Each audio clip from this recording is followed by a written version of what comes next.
सभी पत्रकार बंधुओं को नमस्कार। सत्ता के उत्पीड़न, सत्ता के दंभ, सत्ता के अहंकार और सत्ता की जातियों की बहुत सारी कहानियां आपने सुनी होंगी। लेकिन आज जब मैं आपसे बात कर रहा हूं, अपना पूरा जीवन देश और समाज के लिए समर्पित करने के बाद उत्तर प्रदेश की योगी सरकार ने मेरे खिलाफ देशद्रोह का मुकदमा किया है। योगी जी कह रहे हैं कि मैं देशद्रोही हूं। 3 महीने में 13 मुकदमे मेरे खिलाफ किए। 3 महीने में 13 मुकदमे उत्तर प्रदेश में किसी माफिया के खिलाफ नहीं हुए। और मेरा गुनाह क्या है, मेरा अपराध क्या है? और मैंने आज देश के सर्वोच्च सदन में माननीय सभापति जी से भी पूछा कि मान्यवर, अगर मैं देशद्रोही हूं तो मुझे जेल में डाल दिया जाए।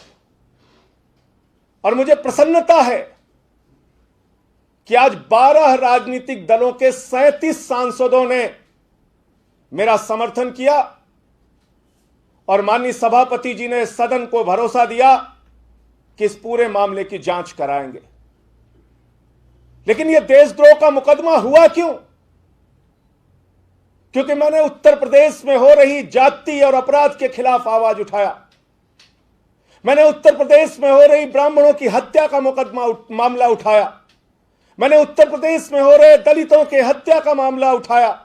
मैंने उत्तर प्रदेश में हो रहे राजभर समाज, मौर्य समाज, पाल समाज के साथ, यादव समाज के साथ, निषाद समाज के साथ हो रहे अन्याय का मुद्दा उठाया। इसलिए मेरे ऊपर देशद्रोह लग गया।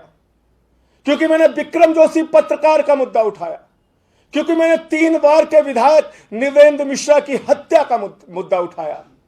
क्योंकि मैंने संजीत यादव के अपहरण और हत्या का मुद्दा उठाया, ब्रजेश पाल के अपहरण और हत्या का मुद्दा उठाया। वो मोहित रिक्शा चलाने वाला दलित युवक जिसको थाने में लाकर पीट पीट के थानेदार ने मार दिया लालगंज रायबरेली में, मैंने उसका मुद्दा उठाया।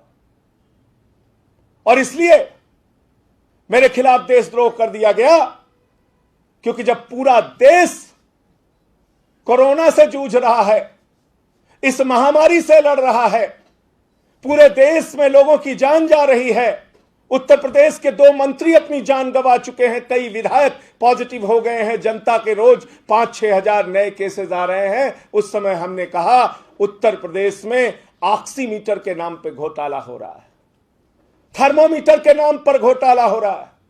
योगी जी ने 800 का ऑक्सीमीटर 5000 में क्यों खरीदा, ये बताइए। मैंने सदन में मुद्दा उठाया कि 1600 का थर्मोमीटर 13000 में क्यों खरीदा, बताइए। 800% कमीशन, शमशान में दलाली। ऐसे समय में जब कोरोना से लोग मर रहे हैं, आप दलाली और भ्रष्टाचार कर रहे हैं, यह मुद्दा मैंने उठाया। और उसको लेकर एक सर्वे कराया। जब उत्तर प्रदेश की जनता के बीच में गया, जगह जगह उनसे मिला, जानकारी ली, तो मैंने सर्वे कराया कि उत्तर प्रदेश की सरकार पर आरोप लग रहा है कि वो जातिवादी है, ठाकुरवादी है। 63% लोगों ने हमारे सर्वे में हां कहा, 29% लोगों ने ना कहा। 63% लोगों ने कहा कि हां, यह सरकार जातिवादी है। तो जातिवाद करना, उत्तर प्रदेश में हत्याएं हो रही हैं, हत्याएं कराना, उत्तर प्रदेश में लूट की घटना हो रही है, लूट की घटना होना, मासूम बच्चियों के साथ बलात्कार हो रहा है, बलात्कार की घटना होना, यह देशद्रोह नहीं है। लेकिन अगर आप यह पूछ लेते हैं कि यह सरकार जातिवादी है या नहीं है, तो वो देशद्रोह है। मुझे देशद्रोही बना दिया गया। आपने कभी आज तक सुना नहीं होगा हिंदुस्तान में, महोबा के एक एसपी और डीएम, उन्होंने इंद्रकांत त्रिपाठी नाम के एक व्यापारी से रंगदारी वसूली, रंगदारी। और जब पैसे देने से उसने मना कर दिया उस व्यापारी ने, तो गोली मरवा के उसकी हत्या करवा दी। योगी जी, हत्या करवाना देशद्रोह है। और आप कह रहे हैं कि मैं देशद्रोही हूं इसलिए कि आपके चेहरे को बेनकाब किया, इसलिए कि आपके चेहरे से जो ये घोटाले आप कर रहे थे, इस पर्दे को हमने खींच के नोच के आपके चेहरे को सबके सामने किया और हमने कहा कि पीपीई किट में घोटाला मत करो, ऑक्सीमीटर थर्मोमीटर में घोटाला मत करो। और तो और एक एनालाइजर जो 1,45,000 का जेम पोर्टल पे, सरकारी पोर्टल पे मिलता है, वो योगी जी ने 3,30,000 रुपए में चीन की कंपनी से खरीदा, चीन की कंपनी से, जिसका बहिष्कार करने की बात भाजपा कहती है, जिस चीन ने हमारे 20 जवानों को शहीद कर दिया, उस चीन से 3,30,000। तो मैं योगी जी से कहना चाहता हूं, मैं जा रहा हूं 20 तारीख को।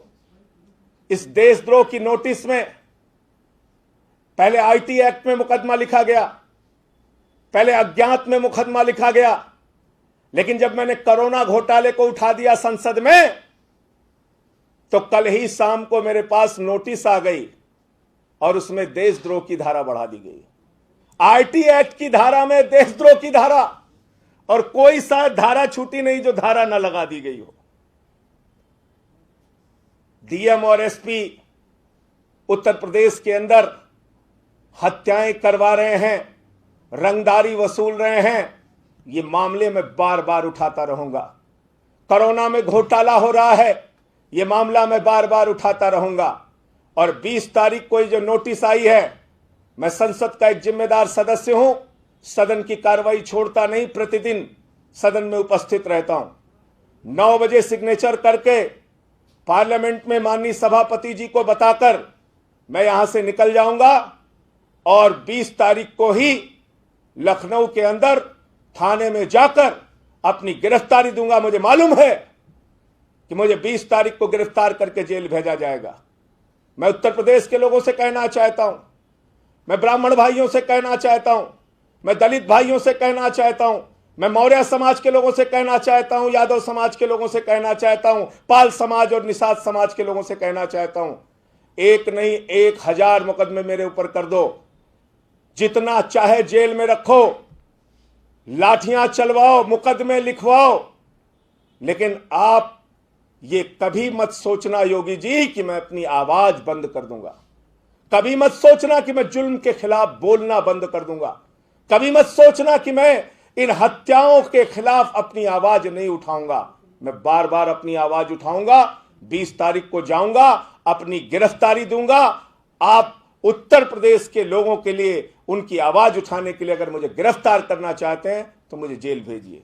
आज जिन दलों ने मुझे समर्थन दिया, उनमें कांग्रेस पार्टी के सांसदों ने, समाजवादी पार्टी के सांसदों ने, टीएमसी के सांसदों ने, शिवसेना के सांसदों ने, आरजेडी के सांसदों ने, टीआरएस के सांसदों ने, टीडीपी के सांसदों ने, डीएमके के सांसदों ने, अकाली के सांसदों ने, सभी दलों के लगभग एनसीपी के सांसदों ने, लगभग 12 दलों के सीपीएम के सांसदों ने, सीपीआई के सांसदों ने, लगभग 12 दलों के सांसदों ने आज समर्थन दिया और 37 सांसदों ने हस्ताक्षर करके चेयरमैन साहब को, सभापति महोदय को चिट्ठी लिख के इस पूरे प्रकरण की जांच कराने की मांग की है। और इसमें दूध का दूध, पानी का पानी होना चाहिए। अगर मैं देशद्रोही हूं तो आप मुझे जेल में भेजिए, और अगर देशद्रोही नहीं हूं तो ये फर्जी मुकदमा लिखने वालों के खिलाफ कार्रवाई होनी चाहिए। मैं यही बातें आप सबसे करना चाहता था। आप लोगों के जो प्रश्न हो आप पूछ सकते हैं।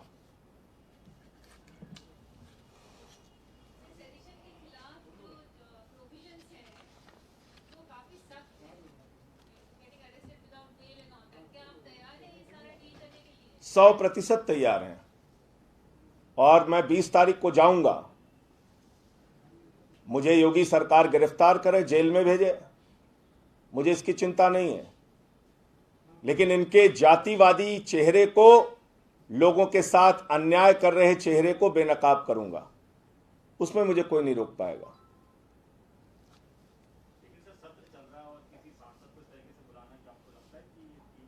इसीलिए तो मैंने कहा कि ये तानाशाही है। इसीलिए तो मैंने कहा, मैंने अपने 25 साल के जीवन को किस तरह से गुजारा है वो अपने मुंह से बताऊंगा तो अच्छा नहीं लगेगा। लेकिन आज मुझे देशद्रोही कहा जा रहा है, तो इसका जवाब लोग देंगे। लोकतंत्र में जनता मालिक है, वो फैसला करेगी। आपके पार्टी को लेकर भी भाजपा के तमाम नेता कह रहे हैं कि देशद्रोही लोगों के साथ आपकी पार्टी जो है कंधे से कंधे मिलाकर चलती है। देखो, हमारी पार्टी के बारे में क्या कह रहे हैं, क्या नहीं कह रहे हैं, और कौन से लोग कह रहे हैं जिन्होंने हमेशा देश को तोड़ने का काम किया, नफरत फैलाने का काम किया, समाज को विघटित करने का काम किया, वो देशद्रोही नहीं है, वो देशभक्त हैं। और हम जैसे लोग जो हर आपदा में, मुसीबत में, हर संघर्ष में सीना तान के आगे रहते हैं, हम देशद्रोही हैं। तो ये तो लोगों के ऊपर छोड़ दीजिए, वो फैसला करेंगे। बाकी ये सरकार की सत्ता की तानाशाही हम लोगों ने बहुत देखी है, ये भी योगी जी भी कर रहे हैं, उनको भी स्वागत है, करते रहे। सिंह साहब, सवाल ये है कि उत्तर प्रदेश में 2022 में विधानसभा चुनाव, उससे पहले आम आदमी पार्टी की सक्रियता जो है आपके रूप में दिखाई दे रही है। FIR आपके ऊपर दर्ज हो रहा है, आपने विपक्षी दलों का सहयोग भी ले लिया है। Bahujan Samaj party, Samajwadi party, Congress, Bharatiya Janata party जैसे तमाम दल वहाँ पे मौजूद हैं। तो ऐसे में 2022 में आम आदमी पार्टी अपने भविष्य को किस रूप में देख रही है? देखिए, अभी हमारे पूरे प्रयास को जनता के बुनियादी मुद्दे को उठाने की दृष्टि से देखिए। अगर उत्तर प्रदेश में 8 पुलिस के जवान शहीद हो जा रहे हैं, अगर उत्तर प्रदेश में 3 बार के पूर्व विधायक की हत्या हो रही है, अगर पत्रकार विक्रम जोशी की हत्या हो रही है, प्रभात मिश्रा का इनकाउंटर करके फर्जी 12वीं में पढ़ने वाला लड़का, उसकी हत्या कर दी गई, खुशी दुबे आज भी जेल में सड़ रही है, 2 दिन की विवाहिता। तो अगर उत्तर प्रदेश में तमाम घटनाएं हो रही हैं, तो उस पर बोलना कोई अपराध नहीं है और कोई देशद्रोह नहीं है। मैंने सारा काम पिछले दिनों में जनता के बुनियादी मुद्दों को उठाने का किया है। संजीत यादव का अपहरण और हत्या, ब्रजेश पाल का अपहरण और हत्या, जो मोहित कुमार एक दलित युवक था, रिक्शा चालक, उसको थाने में लाके पीट पीट के मार दिया गया। तो ये सारे मामले मैंने उठाए और आगे भी उठाता रहूंगा। और ये चुनाव की दृष्टि से इसको नहीं देखना चाहिए, ये एक संवेदनशीलता का मुद्दा है, सरकार की तानाशाही का मुद्दा है और सरकार किस तरह से अपराध रोकने में नाकाम रही है उसका मुद्दा है। संजय जी, एक सवाल इससे जुड़ा हुआ और है। अभी हमारे सहयोगी दीपक ने भी एक सवाल पूछा कि संसद का सत्र चल रहा है, ऐसे में आप 20 तारीख को वहां पर पहुंचेंगे, हस्ताक्षर करके वहां पे आप जाएंगे, सभापति को बता के आप जाएंगे, तो क्या ऐसे में आपकी गिरफ्तारी हो सकती है? क्या संविधान सम्मत है ये? अब देखिए, जिन लोगों को कानून, संविधान, नियम, किसी चीज से कोई मतलब नहीं है, वो कुछ भी कर सकते हैं। लेकिन मैं सिर्फ इतना कहना चाह रहा हूं कि इन बंदर भुड़कियों से, इन मुकदमों से, इन कार्रवाइयों से मैं न रुकने वाला हूं, न डरने वाला हूं, न थमने वाला हूं। मैं अपना काम करता रहूंगा, उनको जो करना है करने दीजिए। सर, आपने 2 लेटर लिखे थे, एक राज्यसभा चेयरमैन को भी लिखा था, एक प्रिविलेज कमेटी में भी आपने मूव करा था, उनमें आगे क्या हुआ सर? वो आज सभापति जी ने पार्लियामेंट में, अब चूंकि आप लोग शायद हो सकता है कार्रवाई आपने देखी होगी, जब सारे दलों ने मेरे साथ खड़े होके ये बात कही कि भाई ये बिल्कुल गलत हुआ है, देशद्रोह का मुकदमा जो लिखा गया है, तो उस पर सभापति जी ने कहा कि आप लेटर लिख के मुझे दीजिए। और तभी ये 37 सांसदों ने और 12 दलों के सांसदों ने सपोर्ट किया। उन्होंने लेटर साइन करके दिया है, वो कॉपी भी अभी मैं आपको दे दूंगा। ये वो चिट्ठियाँ हैं जिसमें सबके साइन हैं, ये वो सारे दलों के साइन हैं, तो ये उन्होंने दिया है। और फिर ये लेटर मैंने सभापति जी को दिया है, उन्होंने कहा है कि मैं इस पूरे मामले को जांच करा के इस पर कार्रवाई करूंगा। तो सदन के अंदर उन्होंने, चेयरमैन साहब ने, देश के महामहिम उपराष्ट्रपति हैं, उन्होंने ये कहा है, तो निश्चित रूप से लगता है कि जरूर कुछ कार्रवाई होगी। बसपा का भी समर्थन मिला क्या? नहीं, बसपा का नहीं। जिन दलों का समर्थन था मैंने नाम बता दिया sir. 37 MPs from 12 political parties, from Kerala, from Karnataka, from Andhra Pradesh, from Telangana, from West Bengal, from Uttar Pradesh, from Bihar, from Punjab, from Maharashtra, everywhere, from Assam, अखंड भारत का समर्थन है। सर, एक सवाल और है, लेकिन दूसरे टॉपिक से है थोड़ा सा। एग्रीकल्चरल बिल्स जो हैं उन पे काफी बवाल हुआ है, ऐसा कंट्रोवर्शियल है। आज प्राइम मिनिस्टर कह रहे हैं कि जो अपोजिशन पार्टीज है वो कहीं ना कहीं भड़का रहे हैं। आपने काफी बार मूवमेंट लीड करा है फार्मर्स का, इसलिए आपसे सवाल बनता है कि आप कैसे देखते हैं जो प्राइम मिनिस्टर कह रहे हैं, उनका सीधा सा कहना यह है कि जो ऑपोजिशन पार्टीज हैं वो कहीं ना कहीं चलिए ठीक है, चलिए ठीक है, अपोजिशन पार्टीज को आप पार्लियामेंट में कह सकते हैं या पार्लियामेंट के बाहर बयान के लिए कह सकते हैं, लेकिन पंजाब की सड़कों पे जो किसान निकलकर आंदोलन कर रहा है, जो दिल्ली की सड़कों पे किसानों ने आंदोलन किया, जो उत्तर प्रदेश में किसान आंदोलन कर रहा है, और किसी राजनीतिक पार्टी के बैनर पे नहीं, अपने आप से किसान आंदोलन कर रहा है, किसान संगठनों के बैनर पे किसान आंदोलन कर रहा है।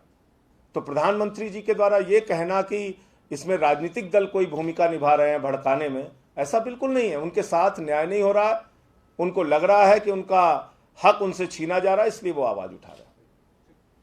धन्यवाद।